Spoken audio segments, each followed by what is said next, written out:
You are watching Travel World Online. Is the international, you would see going roughly to about 350, 400 billion from about 66 million. We have 700 odd planes.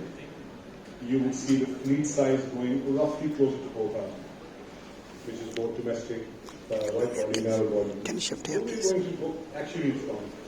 In many ways, it's boundless, and I think the topic, and I hope all of you would speak about that. Thank you. Second, before we come to discussion on the macro factors in India, ladies and gentlemen, after a long time, we are seeing a very stable airline industry. In the last 20 years, we have seen except one carrier. The rest of them were inconsistent and were bordering risk levels, which is structural in nature. What are we going to see now, and what's the state now here? As Peter in his presentation mentioned, that we're going to be talking about is a 300 plane getting on 350, getting to 700 exponential.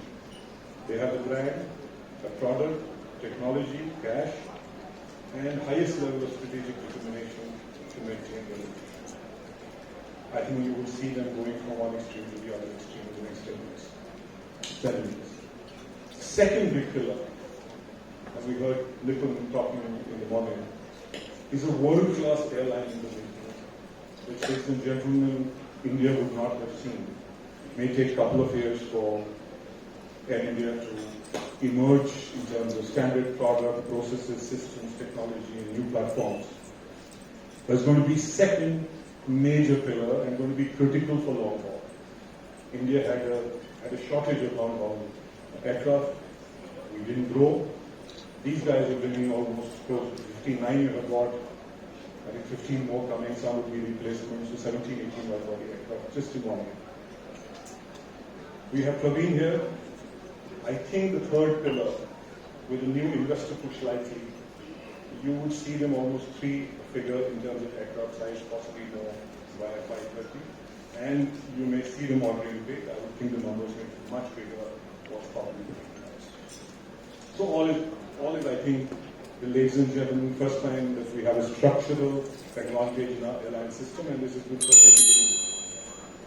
Now the second point is, if we get deeper and look at the micro factor. Long-term growth fine, long-term stability fine. But what are we going to see in the short term? Possibly in second half. And which is what I want all of you to address. Are we going to see an excess capacity? This is not just for India, this may be for global. We have 120 planes grounded, depending upon how the insolvency case happens and how many aircraft Flight is able to get. You're roughly going to see 120 odd planes coming back. You're going to see 100 new planes coming as additions. So you have a 200 aircraft going to come in potentially 6 months plus. So I'd like to ask each one of you that whilst the long-term direction is stable, growth is stable, are we looking at some short-term excess capacity? Is this globally as well? And is it in India?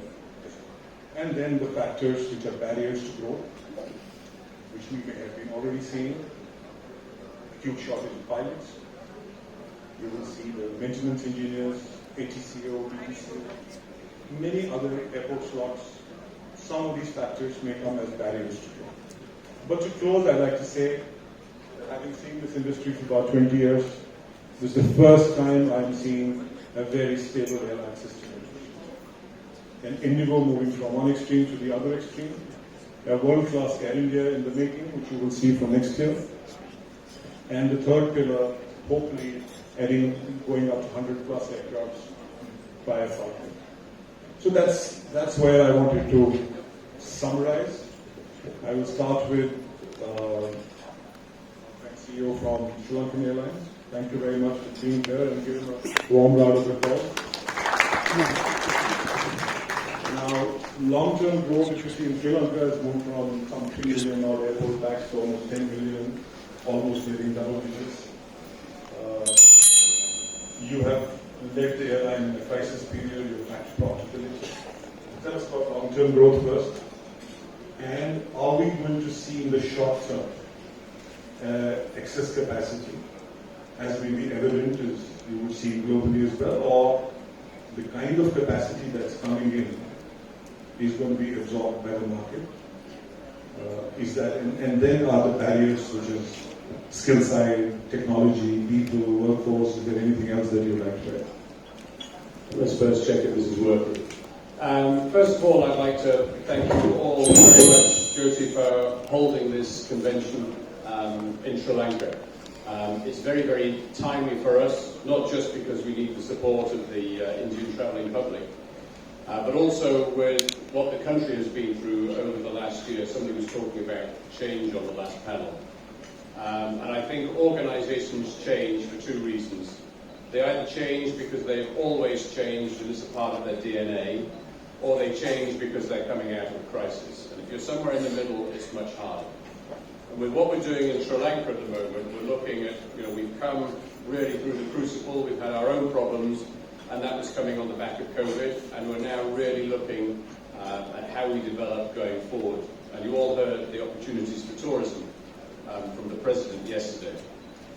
So I come back to sort of some of the questions. First of all, when we look at growth, the opportunities for Sri Lanka are massive.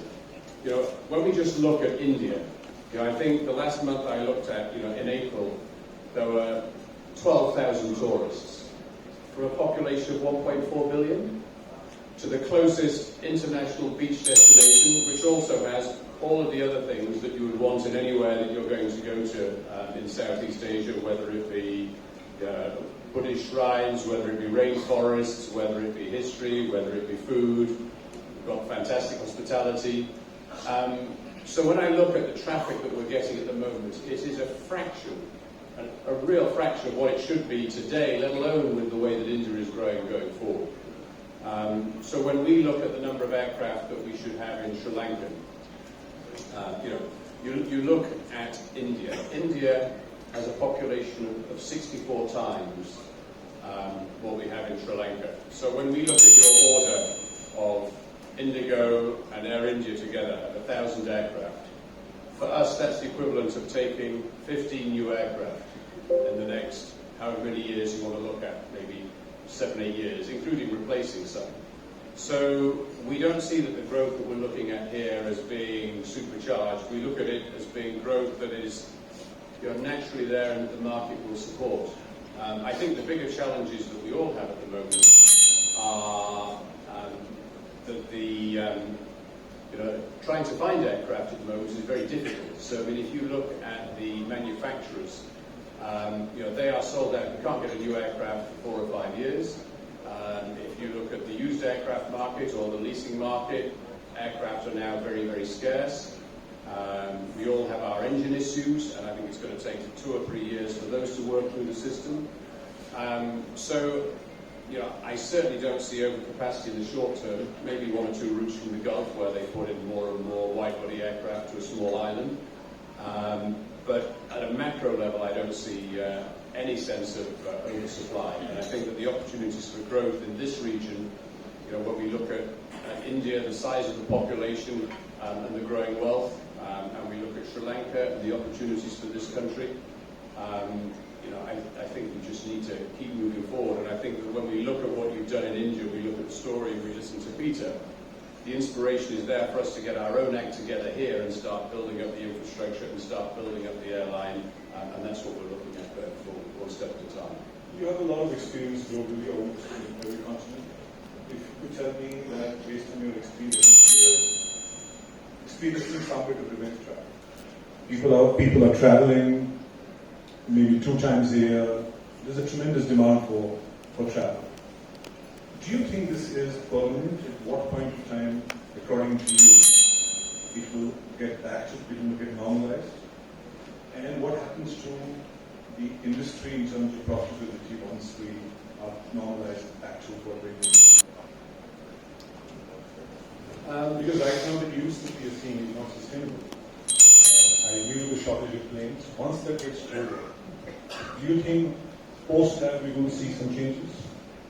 So, like all industries, this industry goes in cycles. So there will be a time when the yields come down and we're in a more normal world, whatever a more normal world is.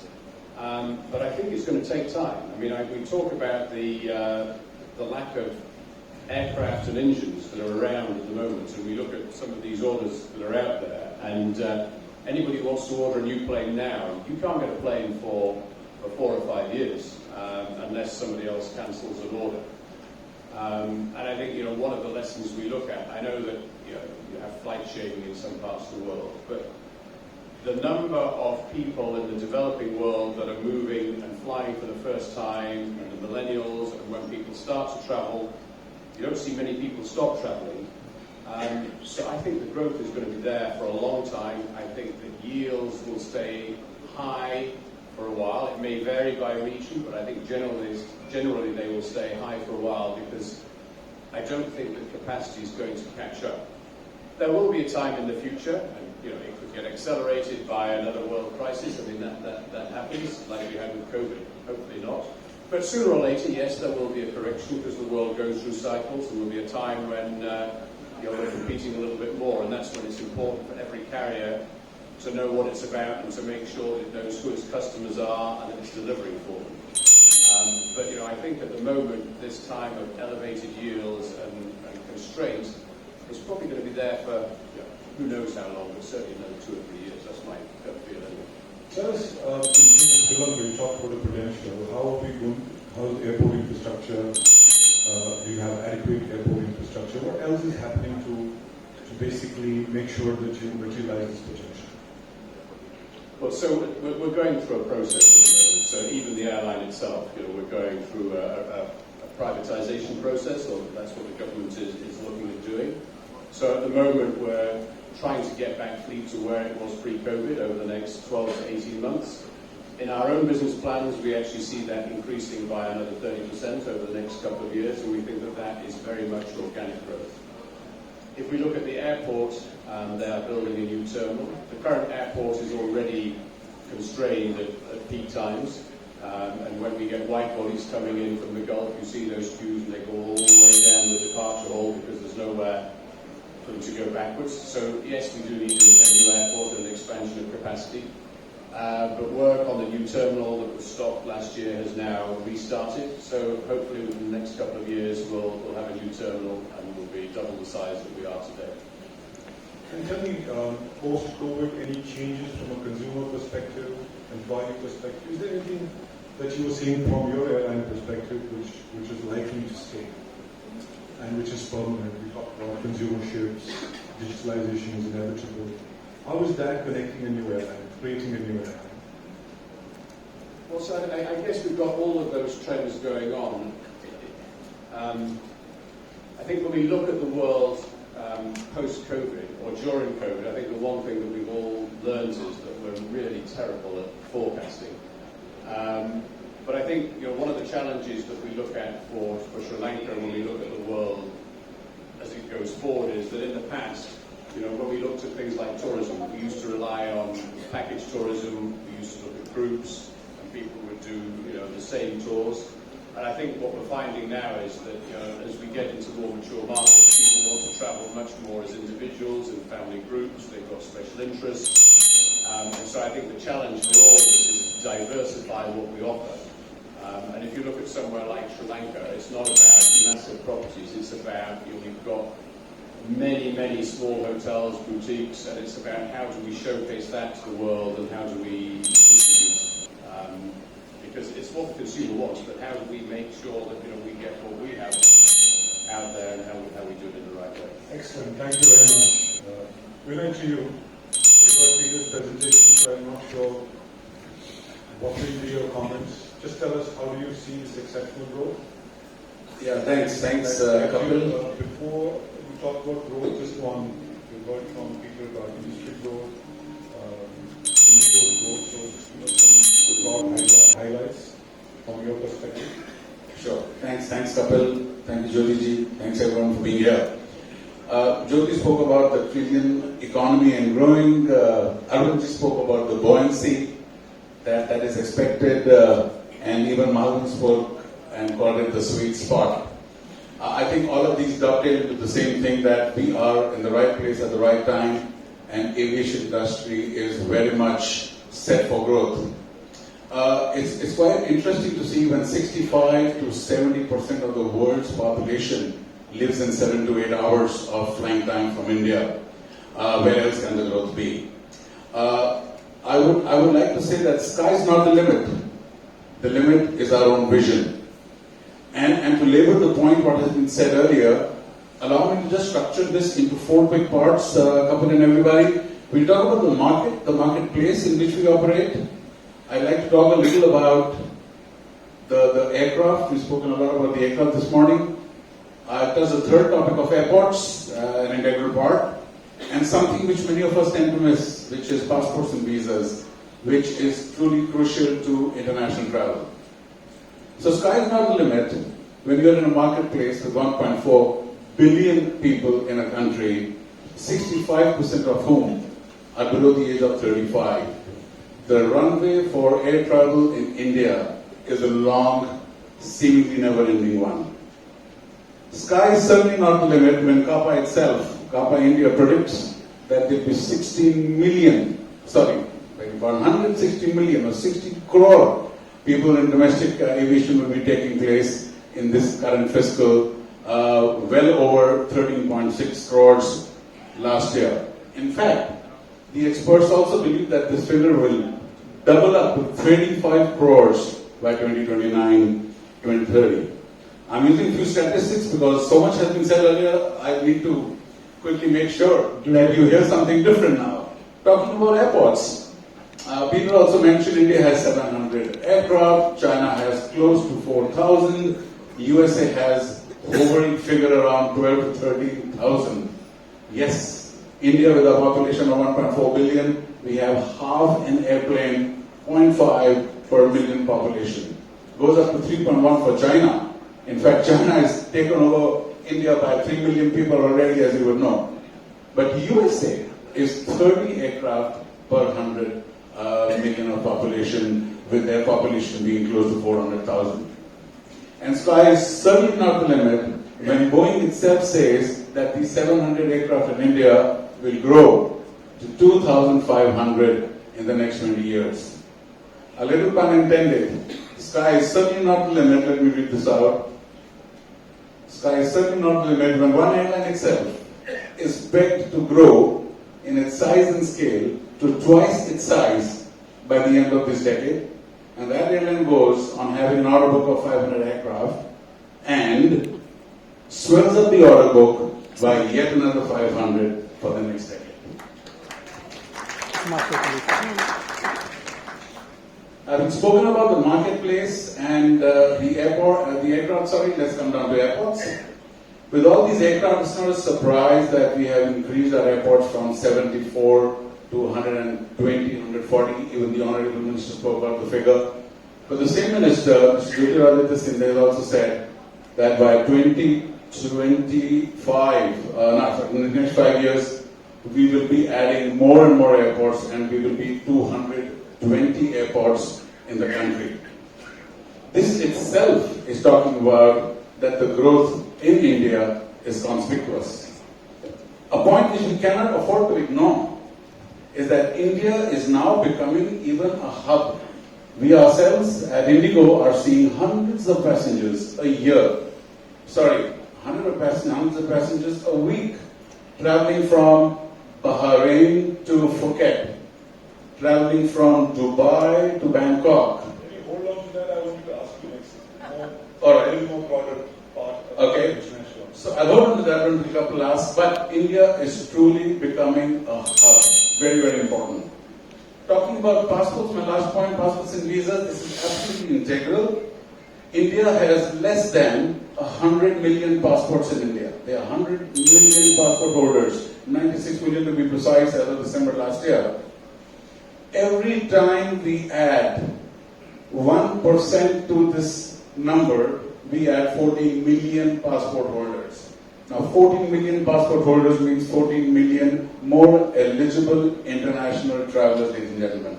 Now that is something we all should be aspiring for. because in the domestic aviation we all see and heard that we are number 3 after USA and China, but in the international travel market we are at something like 17th or the 18th position. And the same opportunity lies for visas. Not too long ago, there were only 16 to 18 countries where an Indian could travel visa-free. Today, it is over 50. So marketplace, airport, infrastructure, aircraft, and passports and visas, we have it all, and that's why the sky is certainly not the limit. Excellent. Now tell me, you've done a lot on the international side. I mean, it was unthinkable when you started to think actually that you would be selling Boston and New York. Tell us first on this international side, what are you picking up with respect to the traffic you're pumping out from Istanbul? I mean, can you tell us new trends, which markets? And we spoke briefly about it a few days back. You've seen Punjab feeding Lisbon, a lot of traffic in New York, Boston. Just tell us what's happening on the international side, and any numbers that you can share, any trends that you can share with the audience. Thanks, Kapil. That's a very good question, and in fact, kind of fascinating too. I'll break this into 2 parts.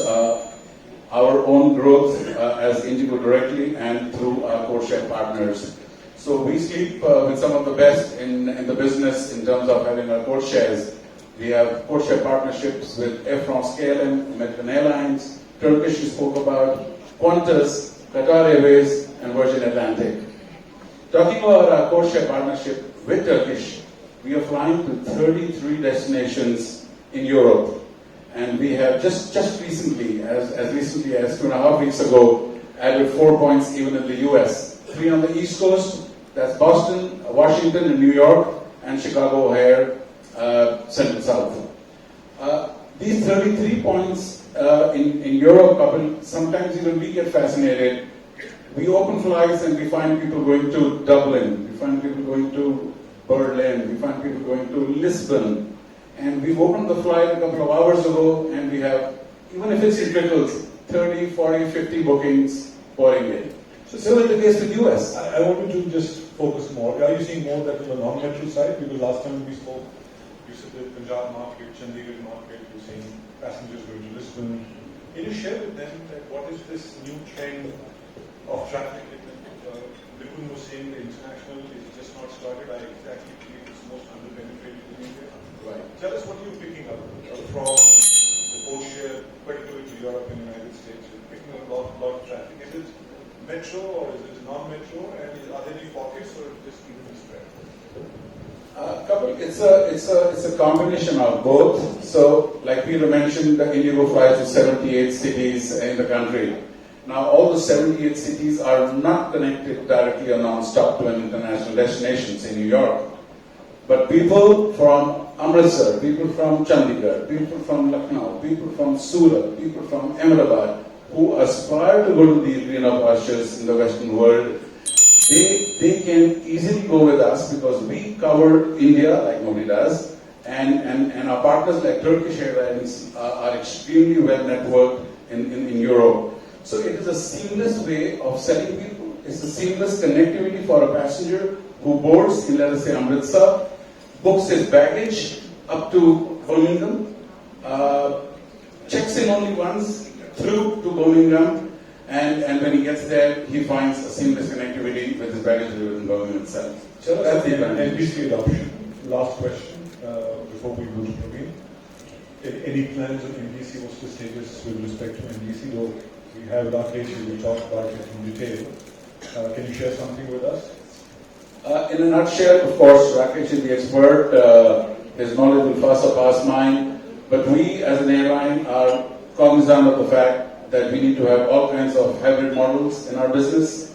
We embrace GDS, and we will embrace more of GDS when it comes down to our increased operations towards, say, Europe. We are also having, as you are well aware, in our order book, some of the XLR aircraft, which is extended long-range aircraft. We have the capability of flying non-stop over 7 hours to see Europe. And we understand we will require GDS at that point in time. And as far as NDC is concerned, Yes, that's the new age mantra. It comes with its set of advantages and certain limitations too. We are studying this very closely, but our model will continue to be in such a way, structured in such a way that the travel fraternity, who is our key to sell us and market us and promote us, are not inconvenienced at any point in time. Thank you, thank you. Thank you. Thanks very much. Kapil, coming to you, tell us about the story. What are we going to see in the next 5-7 years? How do you see this India's traffic potential from near term, medium term, long term? What size are we see in 5-30? And are there any challenges that you see which are likely to be structural in nature, whether we talk about pilots or airport infrastructure and there will be many other factors? Is there any challenges that you see to growth? And what's your perspective on this long term? Sure, thanks. Thanks, Kapil. Good afternoon, everybody. It's an honor to be here. Thank you, everybody, for making us a part of this. We are a pipsqueak compared to the numbers that we heard just now, but we're a new airline, all right. Where sky is not the limit, it's your sky. That's our punchline too, so thanks for choosing that theme. So, I personally believe that we are very good at underestimating our potential. We have proved that time and again, and continue to prove that. And the reason why I say this, I can relate this to an example, a live example in front of us, and that is China. Between 2009 and 2019, 2008 to 2019, let's face it, in 2008, China had 180 to 119 million passengers. Exactly the same number that we are in today. In 2019, this went up to 660 million. And if we start adding up the aircraft orders and get to the 2035 or 2036 level, we frankly don't have the capacity to get to those numbers, 2.5 to 3x. And that is purely because we continue to underestimate the potential. That's what I see from where we are to where we will get to over a period of time. 200 was the number way back in 2019. Domestic, international, both shaping up for about 220, 230 in 2023. And with the aircraft coming in, you will continue to see the growth. The other important element is infrastructure, right? And we had the most recent airport that opened around, I would say, early part of January, which already seems capacitated. So there's a yeah. And what is important to understand for all of us, going back to the question that you have on the capacity. On a short-term basis, are we going to be over-capacitated? Are we going to see the yields plummet, etc., etc.? Let me give you the statistics of growth. Capacity went up between Jan through April by 50%. And the load factors didn't change. You have actually seen yields grow, which essentially means you add capacity into constrained markets, constrained over a period of time, you will not see demand diminish. And the fundamental issue with India domestic more so, and what you're going to see next is international, is we have the uncanny knack of, as India as a country, where supply follows demand. So we continue to underestimate as a result of what can be produced as a country. Infrastructure is a constraint, and let's face it, through some conversations, we also know that a good 20-30% of every traveler needs a hotel accommodation, and which is why, with the short of room supply in India overall, you see the likes of homestays, etc., going up, and that will continue to grow over a period of time. We're not organized enough in that space, but that will also play a nice input as the growth comes through. Where we stand in all this, frankly, had we not seen this, we wouldn't have been here. We saw this potential that existed all along, and I must be honest here, even we have underestimated the growth. We really can expect us to get to the level that we are in such a short span of time. And frankly, over the next 10 to 15 years, this industry has the potential to go 3x. Certainly 27, 28 to 2x, and another 5 to 6 years at a CAGR of about, even at a CAGR of 12%, it's going to double to about 600 and about 35. What is the cost of it into this massive growth potential, and what are your plans?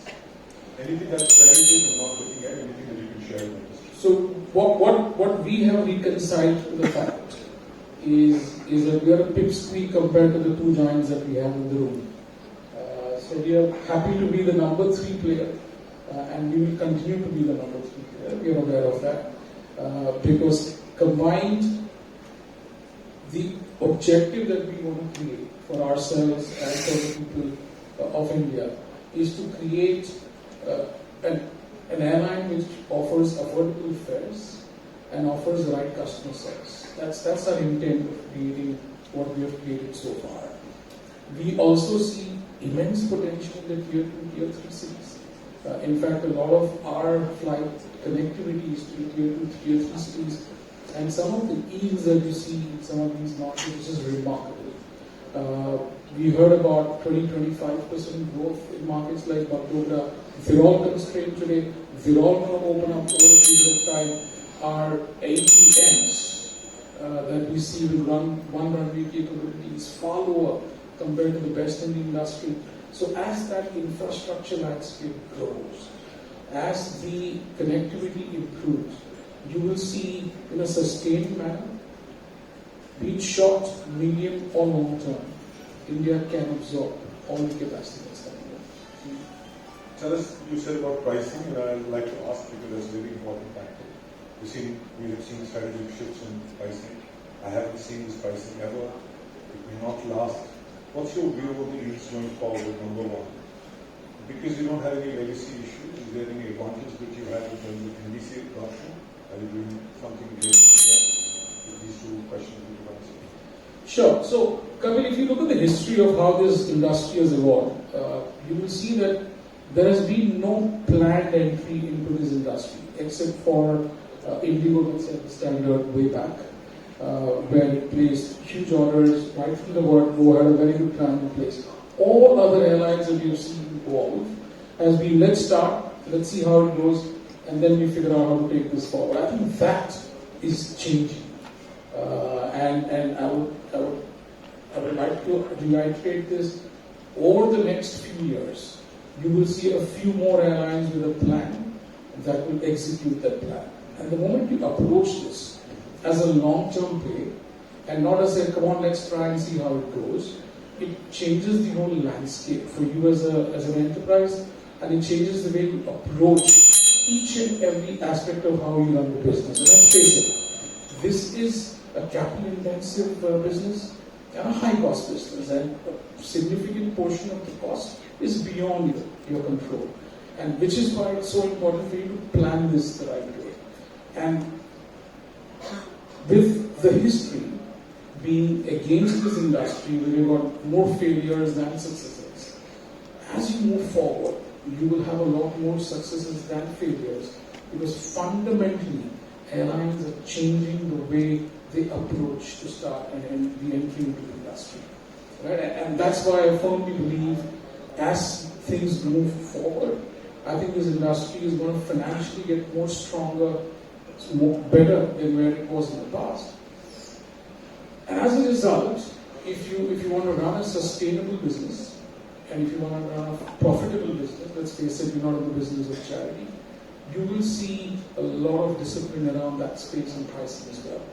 There are going to be fluctuations. There will be markets where there's going to be excess capacity. There will be markets where there is less capacity, as a result the price goes up. But from an overall scheme of things, the way the aircraft deliveries are positioned, the way airlines are positioned, and the way the infrastructure is being built, I would see the fares to remain consistent. Domestic, yes. And the current level? Domestic, yes. You will see cyclical nature of demand. So July, August, September looks very different from what you saw in April, May, June a quarter. And mind you, what we saw in May and June is a reflection of capacity being sucked out at the very last minute. So please keep May and June out of your scheme of things when you think about the fare evolution. It has been an exception because a certain airline with a 6%, 7% share got out of the market. So you're basically saying if we exclude Go Air, the yields that we saw for the last, let's say, 12 months, particularly in Q1 and Q2s, you would see that sustaining in Q2 and Q4 were relatively very, very solid. I would say Q3, Q4 yields are more like the trends that you will see. For medium term? From a short to medium term, like I said, this quarter is an exception because it's one of the worst for domestic. But as you get through the next 2 quarters, you will see yields sustain up to the previous levels. That's good. Rakesh, we talked about NDC with you. Tell us the NDC story right now. Where are we? What is the rate of adoption? What are the barriers, particularly because the revenue management systems are not aligned with respect to offer management? What's happening right now and what do you see going forward? And if you can just make more as well as me. Sure. Thanks, Kapil, and thanks, Tai, for inviting me to the panel.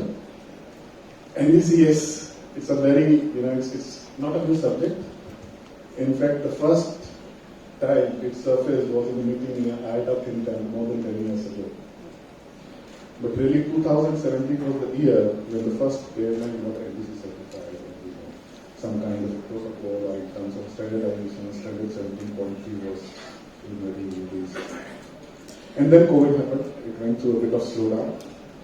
But now we are seeing increased adoption and increased traction on the same. If you look at what NDC is all about, and I do get a lot of questions and a lot of people ask what really NDC is. It's really a new way of travel retailing. From the travel distribution perspective, it brings new capability. And a lot of my colleagues were talking about the growth which is happening in the order, the infrastructure at the airports, all the associated things which need to be ready to handle these planes and these passengers. NDC really allows providers to be able to offer more capabilities to the agencies or to the travelers. Actually, NDC, when we talk of NDC, we compare it quite a lot with Netflix. If you look at today, travel industry is at a critical juncture. A lot of people who are travelers are used to personalized feed on a Netflix page or on their Spotify feed, or even when they go to or open the site Amazon. And they say why travel search and travel booking should be very different. And that's what NDC brings on the table. Netflix was probably one of the very few companies which recognized the importance of personalization. And with this insight and technology and the right technology combined, it probably propelled Netflix to a big global client player. Now if you look at NDC from a travel perspective, 76% of respondents in a study by McKinsey, which is conducted for the travelers, they said travelers would consider purchasing from a site which offers personalization. And if you look at what airlines have done, it's not a area which you can transition from one day to another. And specifically as adoption, if I look at today, less than 1% of global tickets are issued by NDC. But if you look at the target, the way it's looking forward, many airlines have targets of reaching the level of 220% by 2025. If you look at Singapore Airlines, gave the slogan 20% by 2020, but then COVID happened and it went into a big slowdown. If I look at India level, approximately 30 to 35% of all tickets sold in India today are on NDC. For SQ. SQ was the first airline to really launch NDC or to promote NDC in India. But we have no more airlines coming. In India, we have close to 12 carriers which are online. And when you look at on Amedius, we have around 22 carriers which are available on Amedius for distribution. This figure is expected to go up to 37 carriers by end of the year. Right. Tell us for SQ, what are you seeing from India in the adoption with respect to travelers? Is it very high? And what's leading to it? How is SQ making sure that the shift is so large as you indicated? I think it depends on the airline on how you use NDC. One way of maximizing an NDC is by introducing a differential content versus on NDC versus on other channels. And that's what SQ has done quite intelligently. It's more in terms of, for example, of fare, in terms of a search ad on a non-NDC content. It's in terms of capabilities of a more personalized offer. For example, if you have a frequent flyer number, and if you pass it in your search query, you could get a differential fare. So you can identify that frequent flyers get a better fare than a non-frequent flyer. If it's a search which is combined for, let's say, multi-city or a long-haul destination, it could be a different fare which comes back directly from the airline.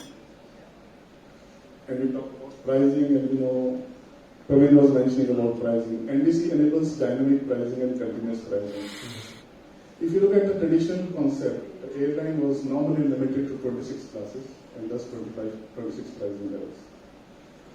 But now the way market has evolved, different passengers in different sectors or different regions have different requirements. You need to have much more pricing levels rather than the fixed 26 pricing levels. So tell me from the agent's perspective and SQ that you just shared, how are the agents dealing with NDC and their experiences? So I would say larger Is agencies. it easier adoption from the travel agent's perspective? You see, from a travel agency perspective, again, there are travel agencies, some are more aware, some have found the need for utilizing the better fare on an NDC because the customer of theirs have come and demanded it. Okay, this is the online site, here I can get a lower fare on SQ, why I can't get it from you. So they have gone with the systems. Like on Amedius, you can get NDC and non-NDC content on a single screen now. So if you're providing an origin and a destination, all the carriers which offer NDC content, they get reflected on the same screen. So it's a push coming from the consumer. It's a push coming from the consumer, but definitely needs to be supported by the airline. So what happened, like for one of the airlines, when it started appearing on the websites of online travel agencies of the large consolidators, because they were the first ones to integrate, because they could see the benefits. Now, when it percolates down to the market. Small and medium agencies also come to know of it, and then they look at, okay, if this fare or these functionalities are available on one site, why can't we do it? And then they ask, and then they want to learn, and they want to adopt, and they want to do that. So it's really percolating now. So, and the airline is pushing and getting this customer stickiness because they have the data, they're pushing through their customer base, their loyalty, or people who go offline. How is that happening? Because I have not seen an open communication by Singapore Airlines as yet. So is it based on through their data platforms, the databases they have? How is the consumer stickiness coming, which is forcing them to go to the agent and ask them that, listen, I've got a different fare, fares are dynamically different? no, most airlines are actually, on the contrary, really doing a lot to publicize it, especially by encouraging the content on the NDC side. By introducing either a pricing differential or by introducing a functionality differential in terms of what services can be offered. So, and at the end user level, they look at the price for sure, then they look at what functionalities are available, and they start demanding it. Have you done any study at Amedius that, particularly from Indian market, what are looking to a travel agent, the adoption is very high over the next years? Does it mean more profitability for them? See, we launched NDC in India. The first agencies came online around February, March of 2021. If I see now, we have more than 700 agencies who have access to the NDC content. So the access is available by default on Amedius now. Right. But in certain airlines, need certain special agreements or special terms and conditions to be agreed with the travel partner. And once those are agreed, then we get to know and we enable them to airline. There's some other. Any data point that you could share that surprised you? See, in terms of a data point, what really happened was There were agencies, for example, whom we enabled this. And suddenly we turned out there is a remote agency sitting, let's say, in Porbandar or in Vadodara. They would suddenly come out and do NTC booking. And we said, why? They don't know anything about NTC. But suddenly they saw the content, they made the booking, and they said, yeah, we have made the booking and we have now to service it. And then we organized special training sessions for them remotely, and they are quickly up and quick to start. Thank you, Rakesh. Now coming to our global policymaker. You had a very successful IATA. Tell us from IATA's prism, what are the growth prospects going forward globally? Are we seeing what all of us seeing here, boundless, immense? What are the barriers that you see? First questions are those, and then I will follow it up with one or two more questions. Sure. Thanks, Kapil. And I just want to thank Jyoti and the TAAI management committee really for inviting IATA to the session. And it's a great pleasure to be in a room at a forum with so many other travel agents in the room who are, we believe, not just very critical players for the smooth functioning of air travel, but also, I think, closer to IATA, very critical players, partners for the smooth and efficient functioning of the IATA travel agency program as well. So really delighted to participate with TAAI, and thanks for having us here. I think a lot's been already said, and one of those really points to the growth potential of India. So IATA undertakes a long-term passenger forecast, and it's already been mentioned India is the third largest aviation market, but in our statistics that still is the third largest domestic market. International is a catch-up. Yeah. So in the long-term passenger forecast for IATA, we see India in this decade. It was earlier 25, I think it now is around 26 or 27, where India will be the third largest global aviation market, which is a significant milestone. Needs to be repeated over and over again, because that's where we are headed. And if you look at that same, the top 10 chart of what would, how countries would fare in terms of their travel market size, 6 of the top 10 are in fact countries in Asia Pacific. So that is well, I mean, it's not just the domestic market, it's not just India's emergence as the international top third largest market, but also in its point about the region that we are in, it's a growth for the entire region. So Indonesia is in the list, China, India, Indonesia, Thailand, South Korea. So it's really... Can you share the projections that you have for India? And how different is from the projections that the airlines have? Are you on the same page with the projections that normally we hear? Or are your projections that do more moderate? No, it's. I think it's like I mentioned, the story of growth. So we don't see any roadblocks, even though there are the short-term blockers of infrastructure and supply, or whether it's the supply chain not being able to cope up with, or it's a function of workforce leaving the industry, leaving the pandemic years. But I think regardless of each one of these points, we are really seeing India on a growth trajectory. And I think through the COVID years, we have these charts of CAPA, I'm sure, firmly etched in our minds, which is that vertical growth. So we are back, both India as well as the air travel industry in general, is back to 96% of 2019 levels. So it's really been a sharp rebound that we have seen, and it doesn't stop there. So the trajectory is really, I think, in the same direction. So for IATA now, as India goes through this exceptional transformation, do you have an India agenda to support the industry as they go through the most dynamic phase of growth over the next at least 7 to 10 years? So I think one which would be more relevant to the travel agent partners who are here in the room is something that we've already implemented in India and in many other countries, which was the rollout of the new gen IATA settlement systems, which brings in certain changes, but those which are really positive for the industry in terms of the smooth functioning again, whether it being change in financial criteria or the introduction of IATA Easy Pay. So a lot of those really support the continued functioning of the travel agency business, regardless of so you do not block. You have alternate means or forms of booking as well. So that's one. The other is, I think, IATA, even though we are like the trade body for the travel agencies, we are primarily the trade body for the international airline industry. And there are a few, we do all that a traditional trade body does, which is whether it's on policy, regulation, capacity, etc., and make those points on behalf of the industry. But there are a few things that IATA does which go beyond what a traditional trade body does, and one of those is really standards.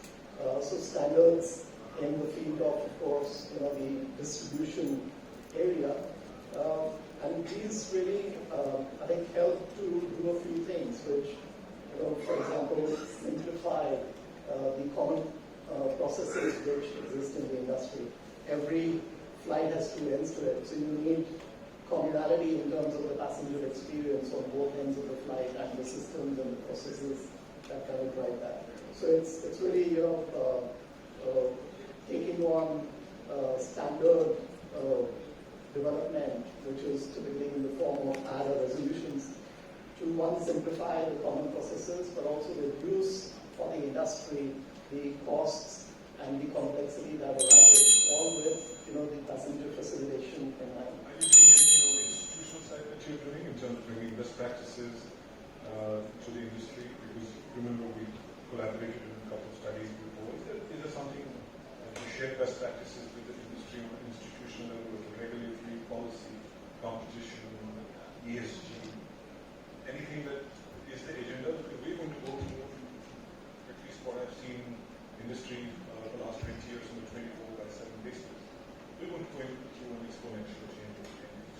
It needs the foundation, and that institutional infrastructure in India is not ready to handle this change from a regulatory policy.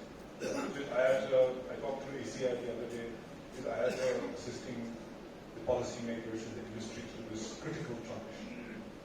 So that's it's a constant engagement that we have with the government and with the regulators as well. I think unlike, so there are a few themes, so IATA globally has a few initiatives which perhaps do not ring that strong a bell in people's policymakers' minds at this point in time. But they would, because the trajectory, it's a global industry, and what are challenges, blockers, or initiatives that have helped grow the industry, the experience resonates across the world. So things around the availability of sustainable aviation fuel, the whole environmental focus which we are seeing in different global markets. We haven't seen that at close quarters, but that will come. Currently, I guess we are just looking at managing and being able to cater to the growth. So there are a few initiatives that we work with the government on, and that's about capacity building. It is also sharing with them all, whether it's white papers on emerging themes. And you're doing that right now? Or? We do. There are none in the recent past, because I think the past 2 years have been totally, in terms of the country. Amitabh, the changes in what's going to happen. 470 aircraft order, 1,000, maybe more from them ordering. Yet to see the one SpiceJet may arrive. I think there's a strong investor interest at least in one. It could go through changes, airport infrastructure, or skills in DTCA, ATCO, pilots, engineers, the whole game competition. I think IATA needs to do more to support the policymakers with this. because the change is going to be pretty fast and perhaps very compelling. So we are getting our act together on that. We've continue to do that, but in case you didn't pick that up in media, at last AGM of IATA, which was in Istanbul in early June, there were two vacancies for IATA Board of Governors, and the two who represent IATA on the board now are one, the CEO right here of Indigo, and the other one is Campbell, the CEO of Air India. Peter is the chair next year. And Peter takes over as the chair of IATA. So I think we're going to start talking about building an India-specific agenda in terms of initiatives that will support. And it's muscle. I think if there's anything that perhaps keeping those question marks in mind is institutional policy, regulation, competition, airspace, more on the airports, ESG, so many factors. They're there, but they're not there to the level that we should have. And I have many very, very important role. Okay, ladies and gentlemen, thank you very much. I'd like to quickly summarize what we heard from Niven, Peter, and all our friends in the panel. We're going to go to the next one. I think invasion means that we haven't seen. May start from next year, perhaps the supply chain factors will ease up by the second half of this year, getting into next year. All what we require is to collaborate together and the session before it interested everyone. And for the travel agency, I think on the international side, we're going to see an exponential change. We've been accustomed to a domestic change, but international will be a different ballgame starting from these days. I'm sure that we will participate in that very fast. Thank you. You are watching Travel World Online.